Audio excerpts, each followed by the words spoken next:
Isi foi tu malo, isi lava o te na inga foi leo fili no te telefono. Ala pisi leo fioma pe ole a fa ina le a fia le aso ma le taimi ole a fa sa fuai po lo ke tilea I le tulanga lo emta ko lo jodi ai isi tu malo. Ia whaftai, o tatonu le se me la tōli fua ia fufuanga malo. I whainga whawai e le tāpena mai tua nisi fo o tangata.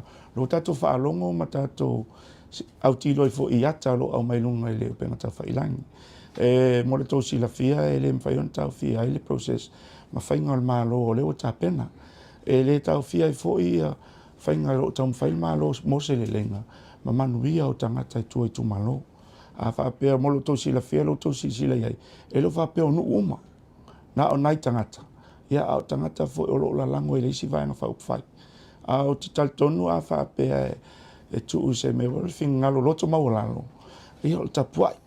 Tapuai le lei. Ia ma au maile la tō whamalo si au. Ia ma trust. Trust le komiti lea lo ngalue. A wā ia o tuaile manu ia te la tō uma.